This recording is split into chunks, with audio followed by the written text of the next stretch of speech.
The remarkable case of Davidson's eyes. Transitory mental aberration of Sidney Davidson, remarkable enough in itself, is still more remarkable if Wade's explanation is to be credited. It sets one dreaming of the oddest possibilities of intercommunication in the future, of spending an intercalary 5 minutes on the other side of the world, or being watched in our most secret operations by unsuspected eyes. It happened that I was the immediate witness of Davidson's seizure, and so it falls naturally to me to put the story upon paper.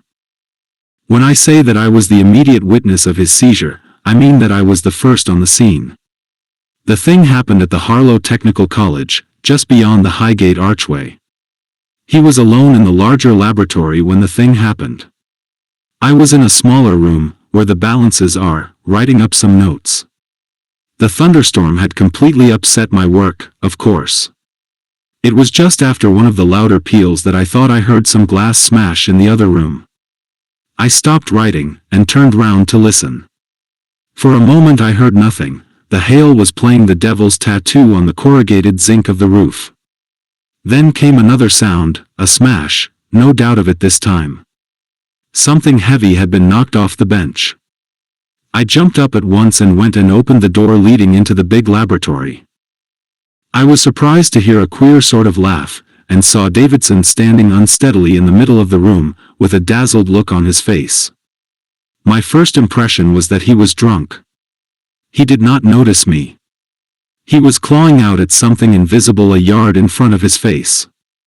He put out his hand, slowly, rather hesitatingly, and then clutched nothing. "What's come to it?" he said. He held up his hands to his face, fingers spread out. "Great Scott," he said. "The thing happened 3 or 4 years ago, when everyone swore by that personage." Then he began raising his feet clumsily, as though he had expected to find them glued to the floor. "Davidson," cried I, "what's the matter with you?" He turned round in my direction and looked about for me. He looked over me and at me and on either side of me, without the slightest sign of seeing me. "Waves," he said, "and a remarkably neat schooner." I'd swear that was Bellows' voice. "Hello!" he shouted suddenly at the top of his voice. I thought he was up to some foolery. Then I saw littered about his feet the shattered remains of the best of our electrometers. "What's up, man?" said I. "You've smashed the electrometer." "Bellows again," said he. "Friends left, if my hands are gone." "Something about electrometers." "Which way are you, Bellows?" He suddenly came staggering towards me. "The damned stuff cuts like butter," he said. He walked straight into the bench and recoiled. "None so buttery that," he said, and stood swaying. I felt scared. "Davidson," said I, "what on earth's come over you?" He looked round him in every direction. I could swear that was Bellows. "Why don't you show yourself like a man, Bellows?" It occurred to me that he must be suddenly struck blind. I walked round the table and laid my hand upon his arm. I never saw a man more startled in my life. He jumped away from me, and came round into an attitude of self-defense, his face fairly distorted with terror. "Good God!" he cried. "What was that?" "It's I, Bellows." "Confound it, Davidson." He jumped when I answered him and stared, how can I express it, right through me. He began talking, not to me, but to himself. Here in broad daylight on a clear beach. Not a place to hide in. He looked about him wildly. "Here. I'm off." He suddenly turned and ran headlong into the big electromagnet, so violently that, as we found afterwards, he bruised his shoulder and jawbone cruelly. At that he stepped back a pace, and cried out with almost a whimper, "What, in heaven's name, has come over me?" He stood, blanched with terror and trembling violently, with his right arm clutching his left, where that had collided with the magnet. By that time I was excited and fairly scared. "Davidson," said I, "don't be afraid." He was startled at my voice, but not so excessively as before. I repeated my words in as clear and as firm a tone as I could assume. "Bellows," he said, "is that you?" Can't you see it's me? He laughed. I can't even see it's myself. Where the devil are we? Here, said I, in the laboratory. The laboratory, he answered in a puzzled tone, and put his hand to his forehead. I was in the laboratory, till that flash came, but I'm hanged if I'm there now. What ship is that? There's no ship, said I. Do be sensible, old chap. No ship, he repeated, and seemed to forget my denial forthwith. I suppose, said he slowly, we're both dead. But the rummy part is I feel just as though I still had a body. Don't get used to it all at once, I suppose. The old shop was struck by lightning, I suppose. Jolly quick thing, Bellows, eh? Don't talk nonsense. You're very much alive. You are in the laboratory, blundering about. You've just smashed a new electrometer. I don't envy you when Boyce arrives. He stared away from me towards the diagrams of cryohydrates. I must be deaf, said he. They've fired a gun, for there goes the puff of smoke, and I never heard a sound. I put my hand on his arm again, and this time he was less alarmed. We seem to have a sort of invisible bodies, said he. By Jove! There's a boat coming round the headland. It's very much like the old life after all, in a different climate. I shook his arm. Davidson, I cried, wake up. 2. It was just then that Boyce came in. So soon as he spoke, Davidson exclaimed, Old Boyce. Dead too. What a lark. I hastened to explain that Davidson was in a kind of somnambulistic trance. Boyce was interested at once. We both did all we could to rouse the fellow out of his extraordinary state. He answered our questions, and asked us some of his own, but his attention seemed distracted by his hallucination about a beach and a ship. He kept interpolating observations concerning some boat and the davits, and sails filling with the wind. It made one feel queer, in the dusky laboratory, to hear him saying such things. He was blind and helpless. We had to walk him down the passage, one at each elbow, to Boyce's private room, and while Boyce talked to him there, and humored him about this ship idea, I went along the corridor and asked old Wade to come and look at him. The voice of our dean sobered him a little, but not very much. He asked where his hands were, and why he had to walk about up to his waist in the ground. Wade thought over him a long time, you know how he knits his brows, and then made him feel the couch, guiding his hands to it. That's a couch, said Wade. The couch in the private room of Professor Boyce. Horsehair stuffing. Davidson felt about, and puzzled over it, and answered presently that he could feel it all right, but he couldn't see it. What do you see? Asked Wade. Davidson said he could see nothing but a lot of sand and broken-up shells. Wade gave him some other things to feel, telling him what they were, and watching him keenly. The ship is almost hull down, said Davidson presently, apropos of nothing. Never mind the ship, said Wade. Listen to me, Davidson. Do you know what hallucination means? Rather, said Davidson. Well, everything you see is hallucinatory. Bishop Berkeley, said Davidson.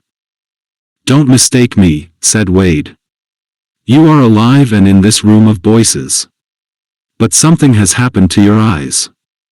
You cannot see, you can feel and hear, but not see. Do you follow me? It seems to me that I see too much. Davidson rubbed his knuckles into his eyes. Well, he said. That's all. Don't let it perplex you. Bellows here and I will take you home in a cab. Wait a bit. Davidson thought. Help me to sit down, said he presently, and now, I'm sorry to trouble you, but will you tell me all that over again? Wade repeated it very patiently. Davidson shut his eyes, and pressed his hands upon his forehead. Yes, said he. It's quite right.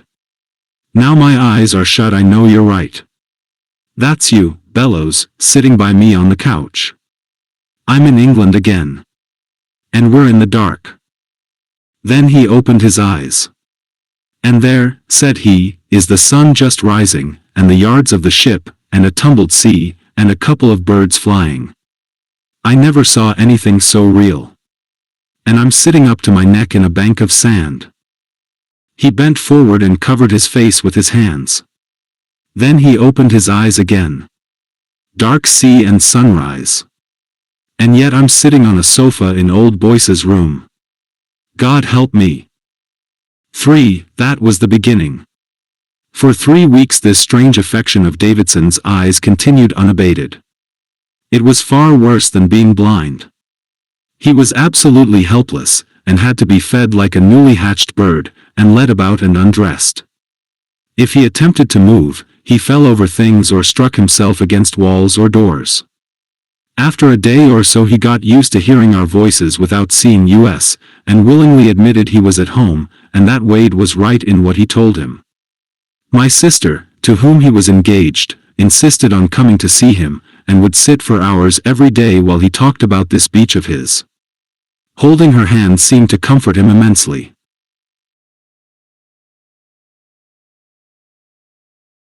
He explained that when we left the college and drove home, he lived in Hampstead Village. It appeared to him as if we drove right through a sandhill. It was perfectly black until he emerged again, and through rocks and trees and solid obstacles, and when he was taken to his own room it made him giddy and almost frantic with the fear of falling, because going upstairs seemed to lift him 30 or 40 feet above the rocks of his imaginary island.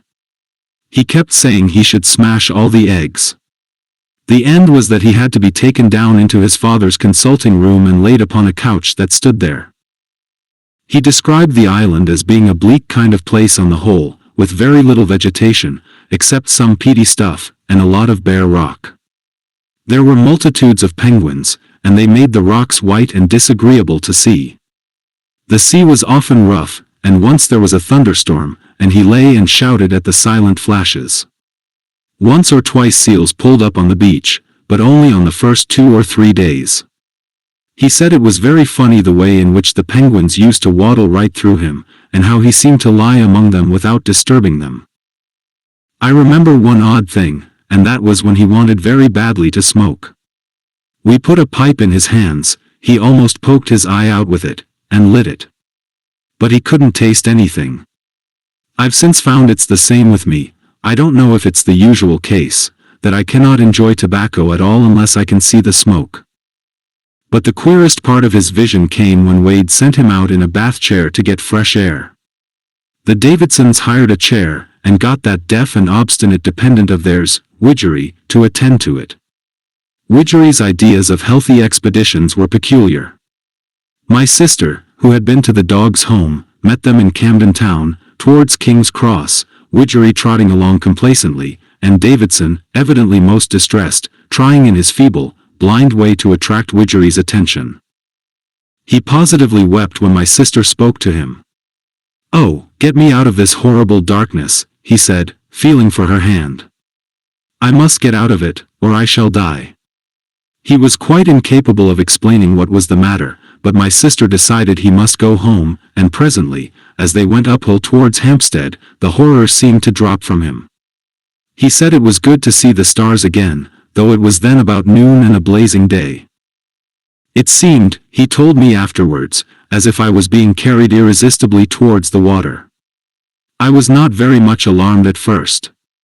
Of course it was night there, a lovely night. Of course? I asked, for that struck me as odd. "Of course," said he. "It's always night there when it is day here."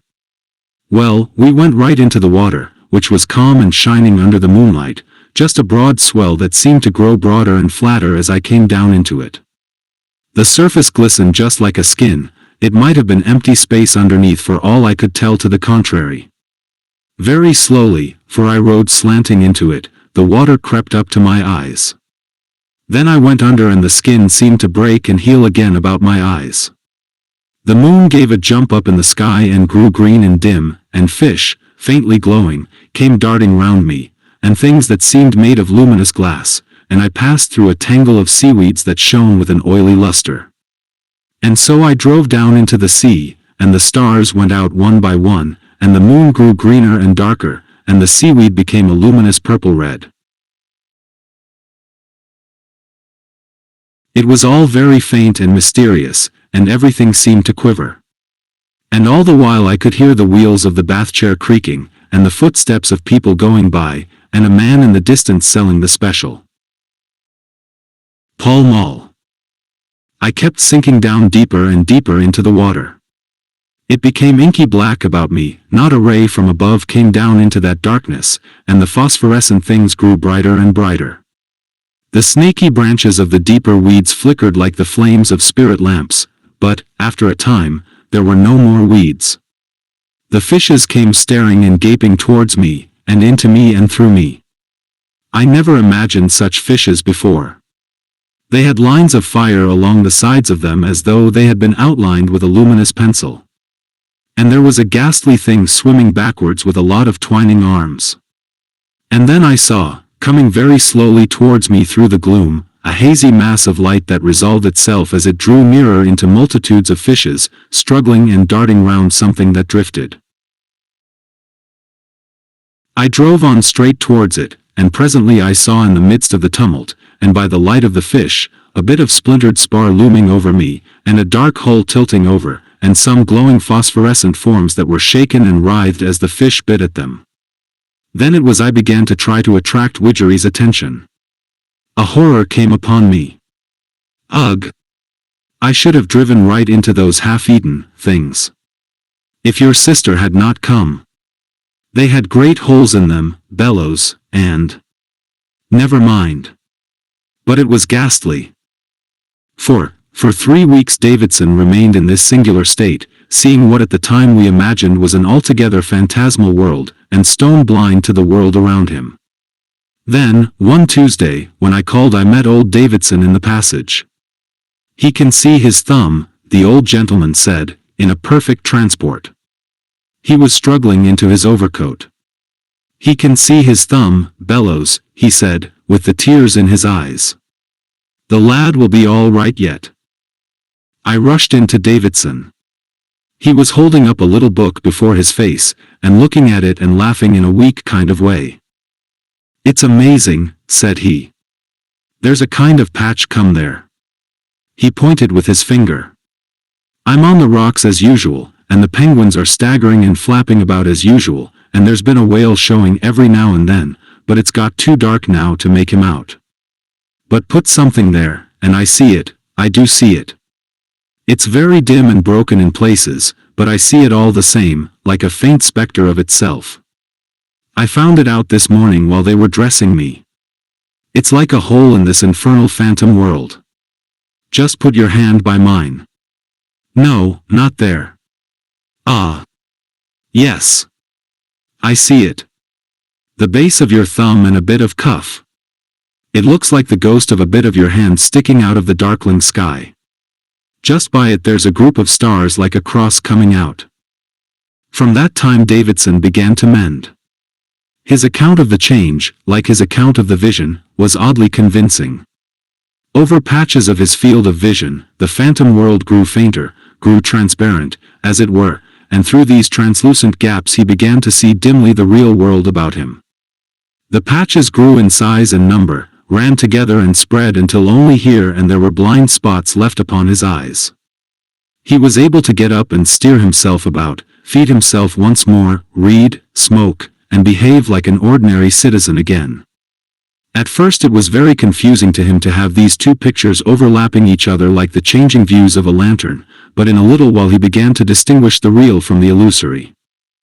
At first he was unfeignedly glad, and seemed only too anxious to complete his cure by taking exercise and tonics. But as that odd island of his began to fade away from him, he became queerly interested in it. He wanted particularly to go down into the deep sea again, and would spend half his time wandering about the low-lying parts of London, trying to find the waterlogged wreck he had seen drifting. The glare of real daylight very soon impressed him so vividly as to blot out everything of his shadowy world, but of a night time, in a darkened room, he could still see the white-splashed rocks of the island, and the clumsy penguin staggering to and fro. But even these grew fainter and fainter, and, at last, soon after he married my sister, he saw them for the last time. And now to tell of the queerest thing of all. About 2 years after his cure I dined with the Davidsons, and after dinner a man named Atkins called in. He is a lieutenant in the Royal Navy, and a pleasant, talkative man. He was on friendly terms with my brother-in-law, and was soon on friendly terms with me.